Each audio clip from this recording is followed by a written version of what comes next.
So good morning, or I should say good afternoon. Actually, we're just here afternoon, everybody. And I'm going to take you through Digital Marketing 101. So let's look at sharing my screen and we'll start. So I just want to start by saying that this workshop is brought to you by Business Station and the Digital Solutions Programme. And at the end of this presentation, I'll show you, if you haven't already signed up, how to do so. A little bit about me. I've spent over almost 30 years actually in marketing, and I have spent 14 of those years here on the Gold Coast working in shopping centres. I've worked for digital agencies. I have my own digital agency, and I've had a good range of experiences across some well-known brands. So I've also been lucky enough to participate in a scheme that won an award. So why do you want to know about digital marketing? Well, people can't buy from you if they don't know you exist, and digital marketing lets you communicate with your customers in real time. It's all marketing efforts that use an electronic device on the internet, and it is measurable in, as I said, real time. So digital channels such as search engines like Google, Bing, Yahoo, mostly Google, as you hear, that's about 93% of searches are done with Google, social media, email, websites, and it's all ways to connect with your current and prospective clients online.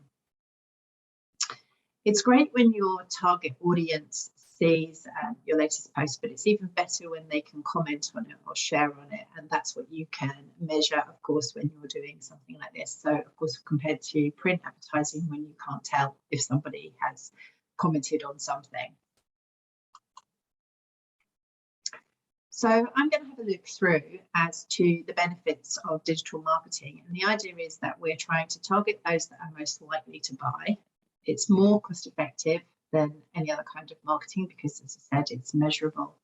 So you can basically, with digital marketing, identify and target specific audiences, send that audience personalised, high converting marketing messages. You can track campaigns on a daily basis and adjust spend to achieve the return on investment that you want.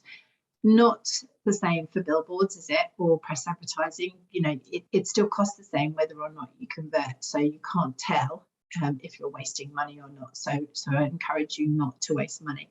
And you see the results in real time. So you can measure whether it's actually working for you, and if it's not performing, you can flip it to something else. And if it is performing, then you can put more money into it if required. So these are some of the things we're going to look through: current situation, industry competitors, you know, who looking through. We want to understand who we're actually targeting. Then we want to look at research: who, what, where, when, how, the benefits. We're going to look at ideal customers and where you find them and how you understand who they are. So we're going to go through all of these individually with the goals, the action plans, and the results. So document, you strategically map out your digital marketing objectives when you put together your document. And it's sort of like a roadmap really to get you from A to B, but you want to follow it so that it follows a specific set. And you want to be able to measure all the results at the end, because what's the point if you don't measure the results? You don't know what succeeds and what doesn't. So when we have a look at the current situation, you've got your industry overview, helps you understand the larger landscape of the business. So you want to understand if there's going to be more demand for your products in the future and how competitive the industry is likely to be. So as an example to that, if you are selling mobile phones, you'd want to know if the demand for mobile phones is growing or shrinking. If you're opening a restaurant, you'll want to understand the larger trends of dining out. With people eating at restaurants more and more over time, whereas the market potentially shrinking as consumers take advantage of grocery delivery services. Everything that affects your business, including industry economics, the average industry indicators, the competition, and of course the product or service trends. And you want to analyse your competition, watch publicity, tactics, advertising strategies, you know, stalk them, see what they're up to, learn from their mistakes and from their triumphs as well. And all of this will help you to work out when you understand all of these areas, if you've got a unique service or a skill that you can offer to your particular client. Now, when I talk about studying the competition, I always want to say the more you know, the better about the competition. So how do you compare and what potential threat are they to your business? Examine their strengths, their weaknesses, and what competitive edge do you have over them? And in what areas do they perhaps outperform you? You can identify your competitors from two main groups. You've got direct and indirect competitors. Direct competitors sell the same product and satisfy the same need. An indirect competitor just satisfies the same need. So, for example, with this, a coffee competes indirectly with water, but competes directly with another coffee brand. Think motorcycles and cars. Motorcycles with a motorcycle, direct competitor. Motorcycle with a car, indirect. They're still satisfying your need for transport, but in a different way. And once you've identified who all your competitors are, you determine their profile. So what products or services do they sell? You should write all this down, you should have it in a plan, and you should look at it annually. You want to know and understand how they're adapting, how they're changing. Do they offer a similar product or service? You know, what do they offer the consumers? How do they engage with them? Do they have a website? Where are they located? How competitive are they? How much market share do they have?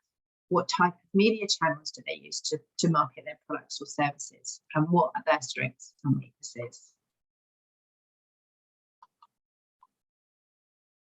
So how different are you to your competition? What's your unique selling point? You need to find your point of difference.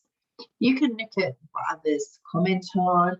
You can look at, price point could be one way that you're different. You could change your business to keep it relevant. So remember, BlackBerry and Nokia failed to keep up to date with things. So, you could be providing great service, but you've got to find out what it is that makes you unique. And then you've got to play to that strength. So imagine if you're looking to have your kitchen renovated, you're going to get several quotes. Compare what's included and choose what suits your needs differently. That's how your competitor how you'll compare to your competitors. And you will have all done this over time. Whenever you go out for something, I'm sure you just don't go for one quote, you get multiple ones. But what made that business stand out? Why did you go with them? Was it price? Maybe it wasn't. Maybe it was the customer service they offered when they came round. When they gave their advice, did they give more advice than the competition? They gave more of a good feeling about how the work was going to be done? Did they have better reviews on their Google My Business profile? All of those kind of things would help you to decide on the business. And you've got to think from that point of view as the business, how can you make yourself stand out from those competitions so you do meet those needs and they pick you over the competition? What you then do is what you want to do next is you want to conduct a SWOT analysis. And what a SWOT analysis means is you're going to identify all your strengths, the things that you do well, what unique skills or services you have, experiences you have, what can help you, what experiences do you have that can help achieve the goal. What do you do better than your competitors? Where are you most profitable and why? Weaknesses could be things like what aspects of your business could hinder your progress, what skills or resources are you lacking in, what is costing you money, and is there anything you feel like you're failing at? I'm going to have a look at an example of this on a coffee shop in a moment. Opportunities, what can you improve? What external conditions can you help? What external conditions can help you achieve your goals? Are there any audiences you could potentially reach? Sometimes what becomes a weakness is obviously an opportunity. So if you don't have a website, that can be an opportunity to build a website. If you don't have social media, that might be an opportunity to reach a different target audience for you. And is there technology you could use to enhance your business? Threats can be things like what external conditions could damage your progress or performance. What do your competition do well? What is happening in your industry? And what is happening in the economy that perhaps harm your business? And are there any competitors emerging in the market? And this is why you must keep this up to date. You should be looking at this, fairly regularly throughout the year, but at least updating it once a year. So I said I was going to show you an example of a coffee shop examples. So here we want to look at, you've got some strengths here. So high service levels, highly motivated staff, team culture, the high quality products. They've got a better product here. They are able to charge a premium price because of their high quality products. The consumers love the brand, so that's really positive. The motivated staff make for a great team culture, therefore their staff are all happy, so they're all strengths of the business. Weaknesses, here we've got the reliance on manual systems, so they're difficult to access capital and funding, so they're having to rely on doing things manually, which is not great for speed and for accuracy. They have low brand awareness, they've got limited social media success, static websites, broad competitive set, cost disadvantage, and they've got strong existing competitors. So if you've got a coffee shop side by side with another coffee shop, what is going to make your company different and stand out? And why should somebody come and buy a coffee with you and have lunch with you rather than going next door? You've got to think about how to make you stand out completely. So as I said earlier, what weaknesses can sometimes become opportunities. What becomes opportunities. So here you could attract new customers through special offers. You could grow customer loyalty retention. You could add more product line extensions. You could broaden your geographic reach. So offer delivery maybe. You could develop and build consumer love for your brand and develop relationships with online influencers. Think of all the opportunities that stand there ready for you. And then the threats here, that these opportunities and threats are external to the business and these are internal to the business. So here it could be things like, increase in supplier costs, you're being underpriced by more efficient competitors, that you've got more aggressive competitive behaviour. There's just a few examples. So what I thought we could do here is an activity and create your own SWOT analysis. So I'll pop it back onto this page here. And I want you to have a look and think about your strengths. Remember, what do you do well? What sort of experiences have you got that help you achieve your goals? Where are you most profitable? Why, etc. Then look at some weaknesses that you can put. What would be hindering you to success? Is there anything that's costing you money that you could sort out? Is there anything you feel like you're failing at? What kind of things could we address? And then the opportunity is, so what can we improve? Let's have a look at that. How can we do more for our existing customers? And how could we expand perhaps the business? And then threats, what external conditions could be damaging our performance? What is happening or could harm us in the economy? So just take 5 minutes to have a look at that. And then when you're ready, if you're recording this session, just press play and come back.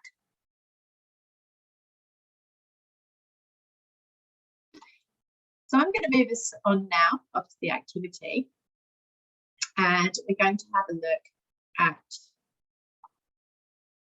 this, the market research. Now, with market research, if you don't know who your target customers are and what they're interested in, how could you possibly know where to find them? If you don't understand that your typical customer and your ideal customer, and by ideal customer, what I mean is that customer that is going to buy your products and services. Where do you find those? What are their problems and what needs do they have? Everything you do in marketing is about solving a problem and meeting those needs. How do your competitors meet those needs of consumers? Do they do it better than you? What can you do that benefits the customer? Learn everything you can about your market and learn the answers to these questions. What needs do your target customers have? How do your competitors meet those needs? And could you do it better? I'm just going to show you a video now, and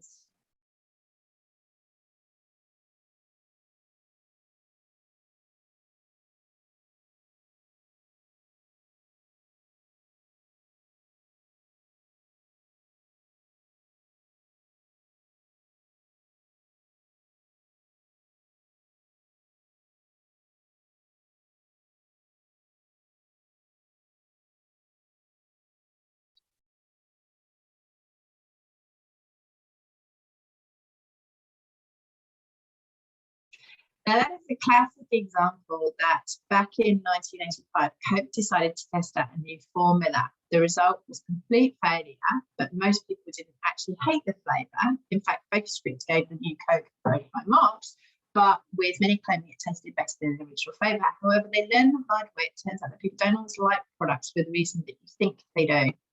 So even though the focus group said that the new Coke tasted better, people didn't think that people just didn't drink the stuff because of the place of regular Coca-Cola. People wanted to drink the same Coke that their grandparents had given them on their birthdays and so on.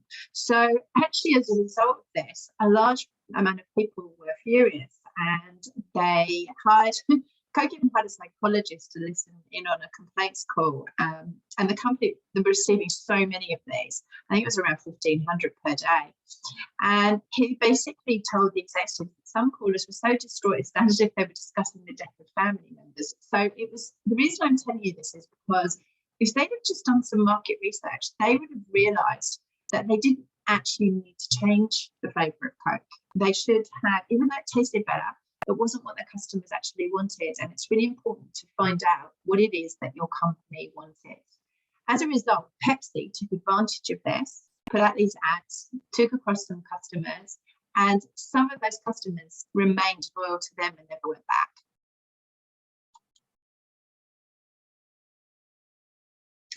Okay, so let's have a look at defining your target market. So your target market is the group of customers that you plan to sell your products or services to. And your target audience are the customers most likely to buy your products or services. So determine what you need to do when we look at this is you need to determine your market segments for the need, determine the different needs of each market. So for example, was the need for your products or service already there? Are the different products or services that fulfill the same need? Will potential customers have a need for the product or service over others? And by evaluating each segment of your market, you can determine whether there are enough customers to sell your product to or not.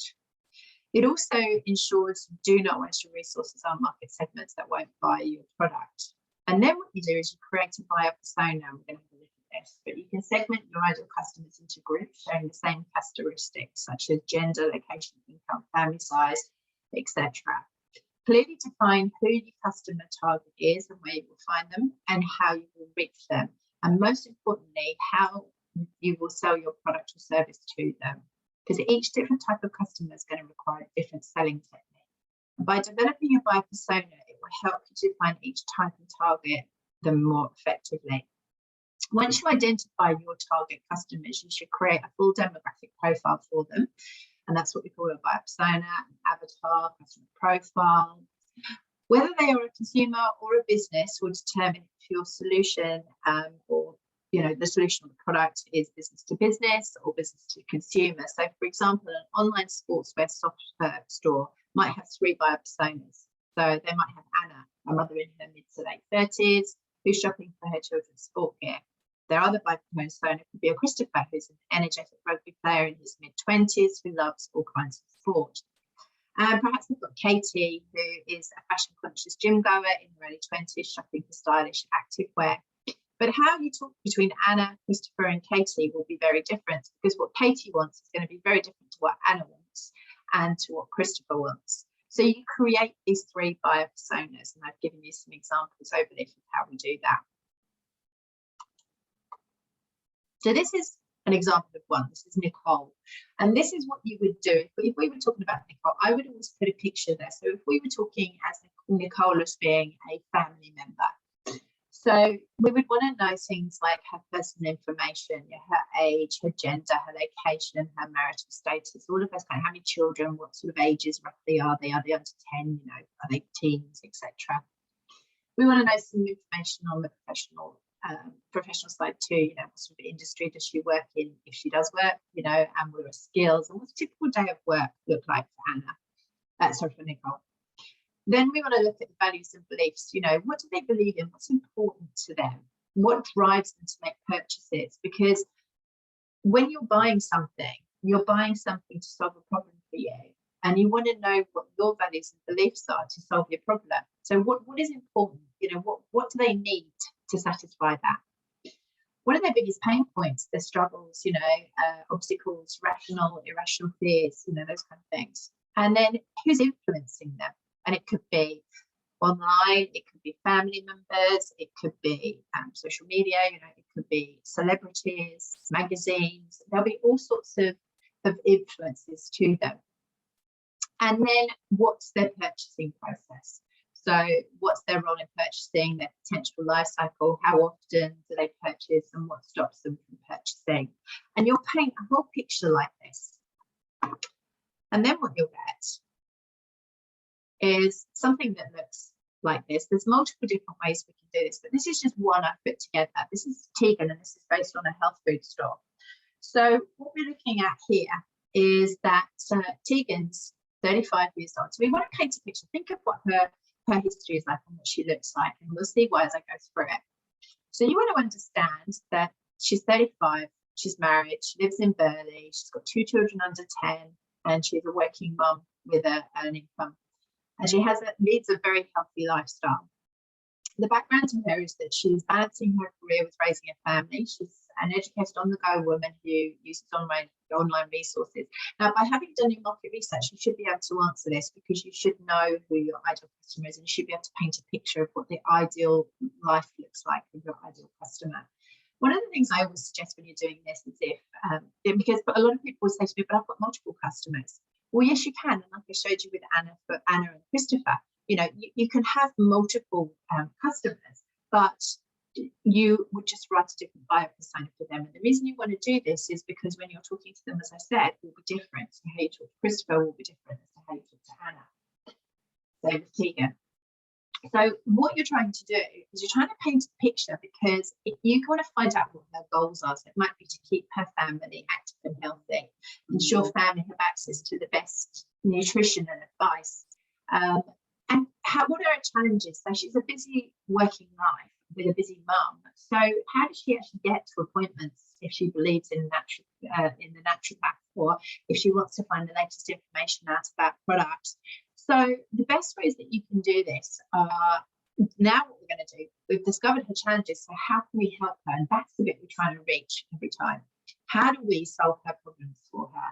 Because that's what's going to set us apart from our competition, and that's what's going to make us useful. So in the cases of this, with Tegan and a health food store, what this health food store could do to make her life easier would be to provide online shopping with same-day delivery, to produce online health resources. We could create a blog with tips on homemade recipes for her. We could regularly put social media posts with how-tos and information on providers to build relationships. So all of those things would hopefully entice her to remain loyal to us, because we're going above and beyond and adding that extra service to give us that difference to our competition. And if they do these things, then you find ways of doing things to do it better, or in a different way that's more help to her. So let's have a stop for 5 minutes and just see if we can put together an activity here of creating your own ideal buyer persona. As I said earlier, buyer personas, and I'm just going to share a screen with you here to show you what different buyer personas can look like. So you could have one that looked like this. It could be a coffee shop persona here, where you've got it written down, a typical day in the life of Brie. You're painting her background, her finances, her online behaviour. She loves a bargain. She's active on Snapchat, but her life is Instagram. Now that's painting a picture, because when you get to here to have to make her life easier, you know where to reach her now. You know she's on Instagram, because you know roughly the age mold of somebody that uses Instagram. So you know that you need to have that. If your business was looking at business to business, then you would want to perhaps have a LinkedIn profile and not worry so much about Facebook and Instagram. What you're doing is, when you're targeting, if you're going to do some advertising, you're going to need to target certain areas, certain lifestyles, certain ages, etc. And if you don't know this, then it makes it very hard to do that targeting and to get through to the best customer that you possibly can.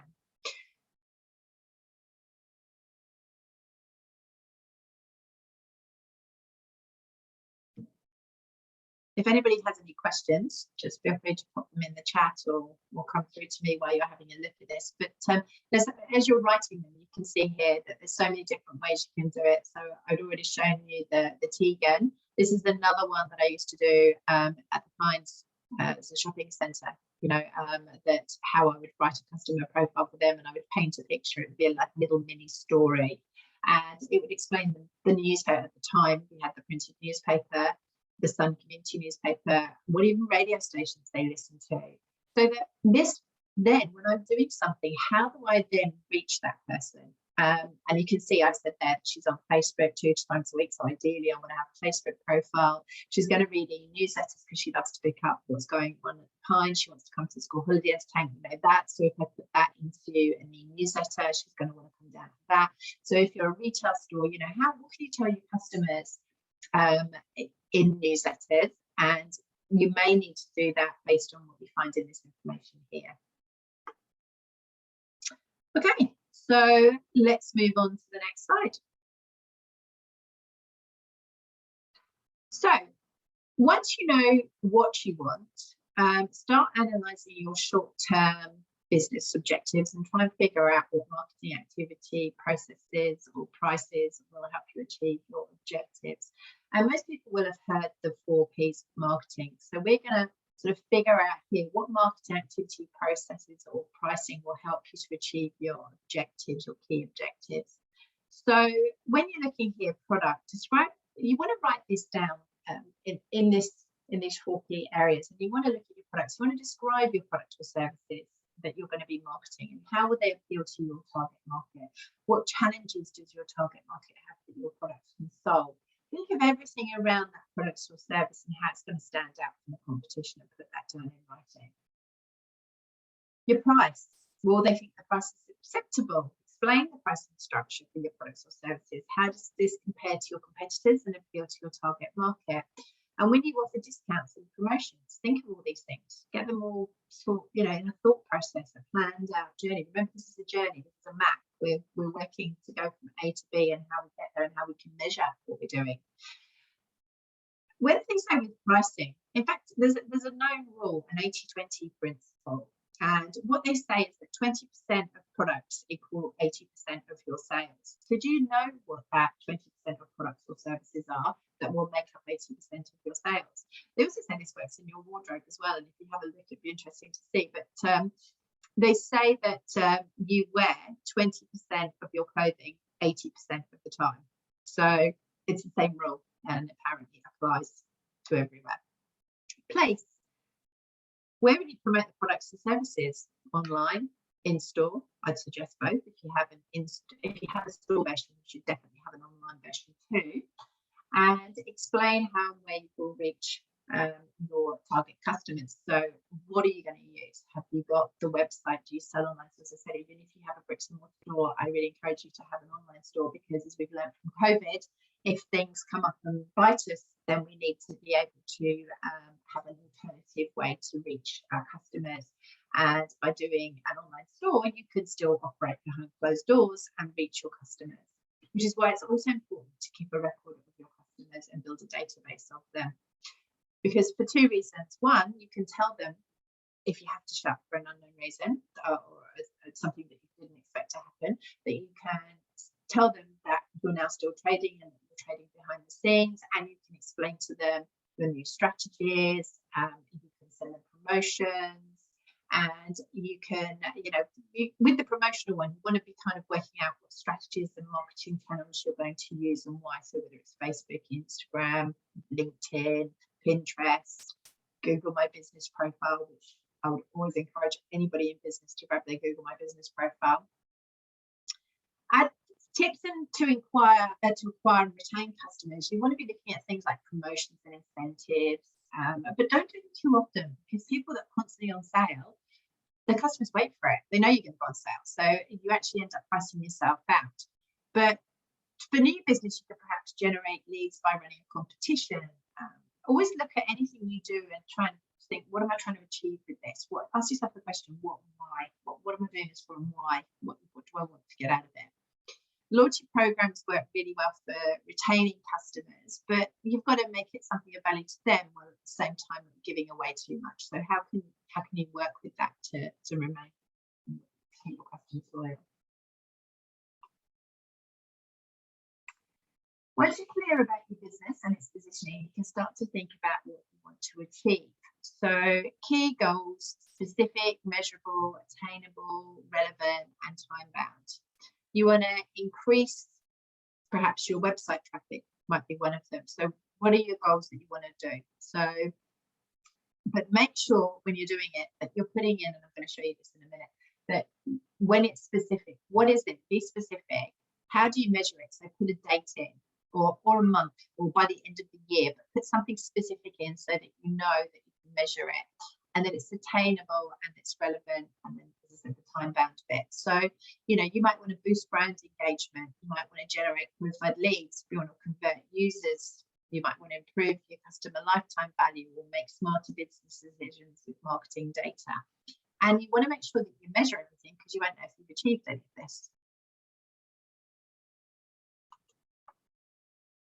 So on that note, this is what I grabbed as I saw this. I thought it was an excellent way to explain this to you. So we're looking at not so much the mission, but the goal, the objective, KPIs, strategy, tactics, and measurements.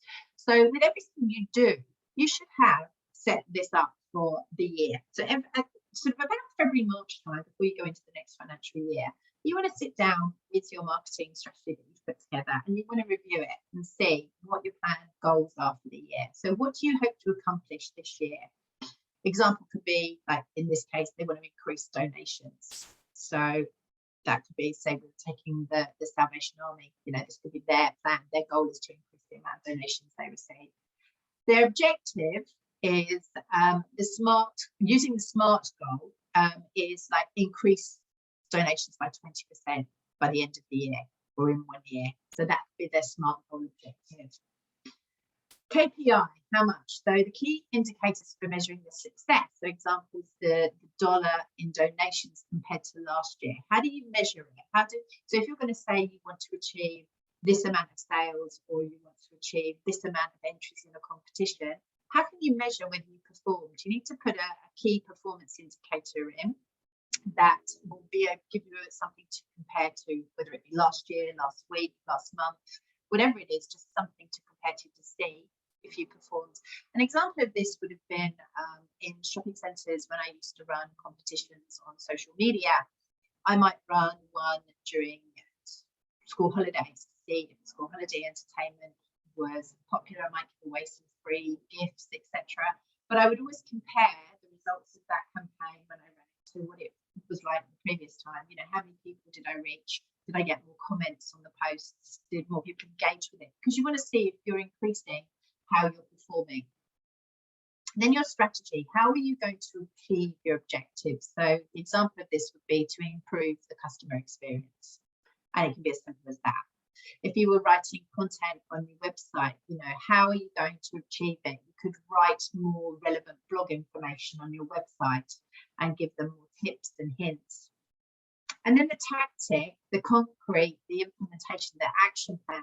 So example, you could be food testing the donation page of the website. So you could be testing what works and what doesn't, and making sure then that you've got the right information up there for people. And then of course you're going to measure it. Make sure you measure. So indicators to measure the success. So example will be conversion rate increase. So did you increase by this or that? You know, measure it.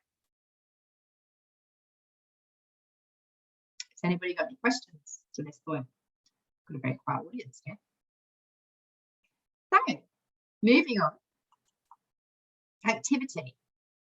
Let's have a look at setting a SMART marketing goal. And while you're having a look at that, I am going to just quickly run over the screen again. So what you want to do is you want to have the main goal. What do you hope to accomplish? And you can have, say yourself 5 to 10 goals each year, and there could be one, and we're going to have a look at these. So you want to put the goal, the objective, how you're going to measure you know, the key indicators for measuring, your strategy, how will you achieve that objective, and then the implementation of that actually. So let me go forwards again, because while you're doing that, I'm just going to say to you here that some examples of some online marketing goals that you might want to set this year could be things like building brand awareness. There could be ranking higher in search results. You might want to increase your website You could establish authority in your industry or perhaps boost your brand engagement. You could generate qualified leads, you could convert users, you could increase your revenue, you might want to make smarter business decisions with marketing data, and so on. There could be so many different things that you can do with this. So have a look through and think of some smart goals that you could want to do. And then always do, as I said here, put together the goal, the objective, the key performance indicators, the strategy, a tactic, and then the metric. So all of those things.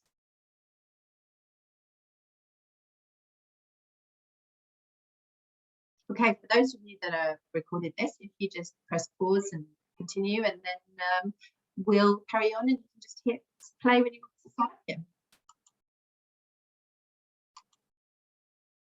Okay, so once you've got through and decided all of this, you're going to want to choose your marketing channels. So when you're doing marketing, they say that you should use storytelling, and you've got to choose the right channels for you. So it's not a good idea, for example, to be choosing press advertising if your customers are primarily young adults who don't read a newspaper, for example.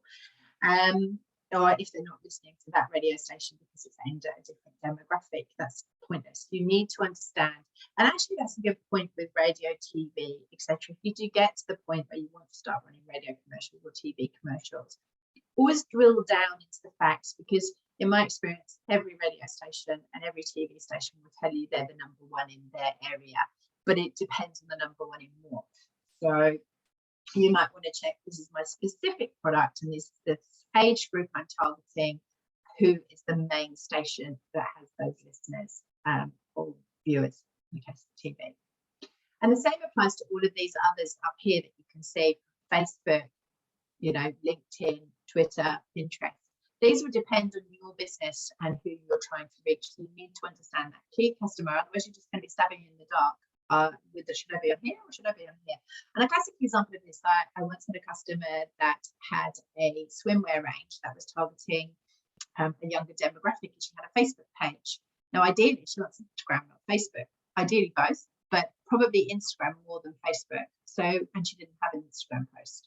So if she'd have written out her strategy and worked out who her customers were, she would have been able to see that she probably needed Instagram before she needed Facebook.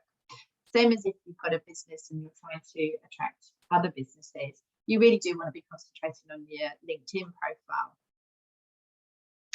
They say that emotional content performs twice as well as that based on fact, and it's twice as likely to translate into sales. So when you're doing everything, if you think about it, the products, and so as I said to you earlier, everything you're doing in marketing is solving a problem. You don't ever sell the features of something, you always sell the benefits of it. So if you can remember those two rules, what problem am I solving and how do I sell the benefits of my problem to solve that problem, my product, sorry, to solve that problem, then you'll be thinking around what you can do to meet the needs of those customers. So you, for example, if you're trying to establish a new product in the market, you might choose to advertise on local radio. You might want a social media campaign, and the way that you translate that to that customer will be based on your product. So if we take, if for example, if you think about toothpaste, you don't sell a tube with white paste in it. You sell fresh breath and clean teeth. You see with the cards, I'm going to show you some example ads in a moment. When you're using your advertising style, you can you can appeal to their emotional side, and that's what customers want to see. If you haven't got a Google My Business profile, is at this point I want to say to you, absolutely go out, and after this, please spend time looking at Google My Business. I do run a workshop on setting up a Google My Business and getting the most out of it. It's run every month, and it's just an hour-long presentation. And what I would encourage you to do is to jump on and have a look at that workshop and join in and claim your Google My Business profile, because without a Google My Business profile, your business won't be as won't rank as highly on Google searches. So you really want to have that premise, that profile with Google to make the most out of it. And as I said, it's completely free. You put as much information into it as you possibly can, from photos and images of your business to logos to content and posts, trading hours, everything. It's like a little mini website but owned by Google, and they're there to help you make sure that your profile appears. This point, I also want to mention there's a source called sourcebottle.com, which if you visit their website, source as in SOURCE, so source bottle, not as in sauce for tomato, but sourcing. And these guys ask for industry relevant comments and want to interview people, and it's worth following them because there's sometimes quite some good articles on there that will help you to promote your business. I just wanted to show you that when we look at advertising, that you've got, everybody's trying to do the same. And you can see this from the original Pears ads where, you know, you've got a mucky child and it's appealing to that emotional fun of, you know, she's playing with a dog, the pair of soap. What it's saying is that Pears soap is easily going to clear up this mess that the dog and the little girl have caused.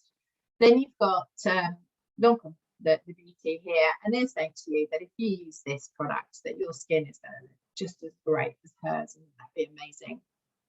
And then if we're looking at the car here, they're saying that if you're in this car, it's as tough as a rhino.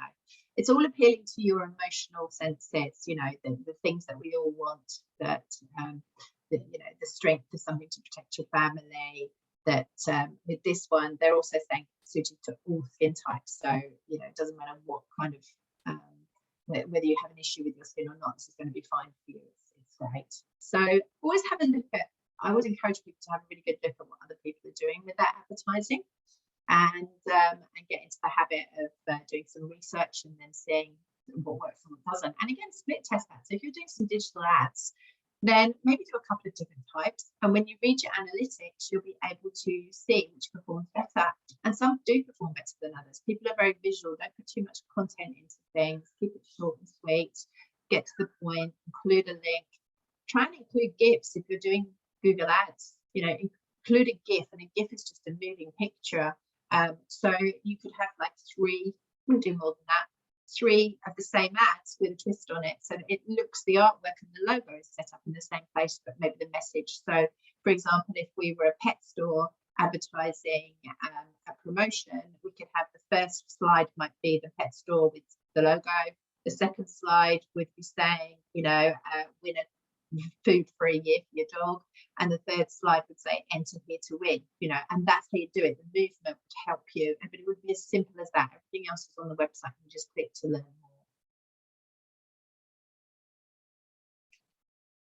Now, as I said right at the start, there's absolutely no point in bothering with any of this if you're not going to analyze and measure the results. For those of you that have got a WordPress site, Google have got a cool new plugin now that goes into your website. I can show you this quickly. It is called SiteKit, and if you visit this site here, you will see that this is for anyone with a WordPress site, and it basically puts all of your stats directly into your WordPress dashboard. So it's got all the official insights from your multiple Google tools. It's a really cool tool. I encourage you to have a look at it. Completely free. You just install SiteKit onto your website just by visiting here. So that's just one way. And what you want to be measuring is different things. So it depending on what you're doing, but when you're measuring, you've set your KPIs, so remember we did that. Now we've got to make sure that we achieve what we said we were going to achieve, because if we didn't, then we don't really want to be doing it again, or we might want to tweak it, do it in a different way. If you're doing a Google ad, keep your eye on your ads, keep your eye on the keywords that are used and what proves popular and what doesn't, because you're spending money on them. So make sure that you twist it so that it's working in the performing ones and taking off the ones that don't perform, because then you can put more money into it and then you'll ultimately achieve. The same as when you're doing social media. If you're putting up posts that are performing really, really well, why don't you then choose to boost that post and just push it a little bit further out for you? That's a great way to do an alternative to Facebook advertising. If you're doing, websites, if you have your own website, you should be tracking your traffic. You should be seeing what pages people are visiting.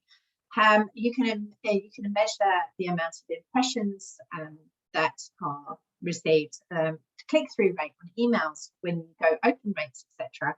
So when somebody clicks through, don't just put an email together and not put any kind of call to action in it. Just put a little snippet, a little ad of what they've got to come, a bit like a meta description, and with a link, and send them back to your website, where you can then see that they clicked and opened and went to discover more.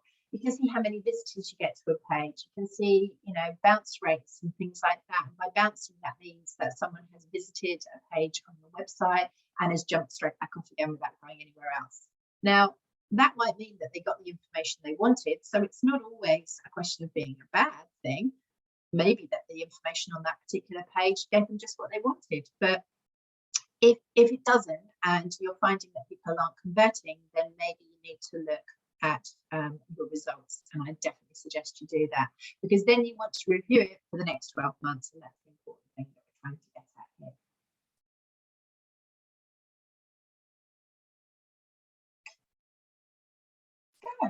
Okay. Quick fire quiz here. Why do you need to do digital marketing?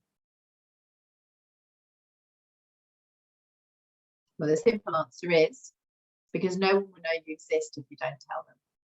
What does SMART stand for?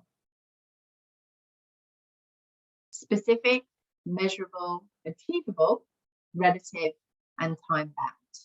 And everything you set in your strategy and your goals should be SMART goals.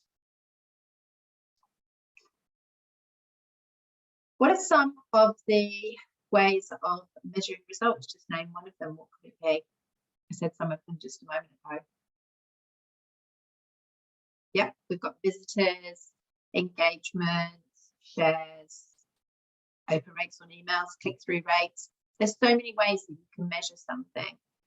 But always make sure that when you're measuring it, because there's no point in just, for example, with Google and, with Facebook and Instagram. When you go to Facebook, you can get up the Facebook Insights. If you are using Facebook and Instagram, you can use Facebook's Business Suite, and that will also help you with your insights on there too. And you want to be seeing, are people engaging with you? Did they like your comments? Did they like your feeds? Because you might want to be changing the tone of voice that you're using or the style. And you can actually start to ask people that, what works for you, what doesn't. You can put quizzes in there. It's a great way to get a reaction out of people, actually.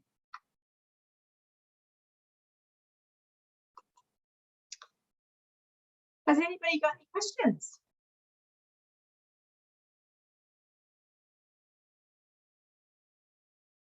Okay, for those of you that are watching the recorded version of this, thank you for signing up afterwards and joining in on this. And if, as I said earlier, you haven't had the opportunity to participate in this amazing scheme, here's a little bit about it. You'll get 7 hours of personalised business mentorship for only $44. That means you can be mentored in anything from social media and digital marketing to online security and data privacy. We've got websites, selling online, using business software, you name it, we can pretty much cover it with our great team of advisors here. And it's just $44. And if you do want to sign up, you just scan that QR code and it'll take you through, or just visit our website, which is businessstation.com.au. Thank you very much for joining me today. I'm Sarah Davis, and I've got a range of different workshops that I offer to do with digital marketing, understanding the different platforms to use, looking at Google My Business profiles and setting one of those up, content writing, always a popular topic. How do you write different content for different mediums, and so on. It was a pleasure to meet you all, and enjoy the rest of your day.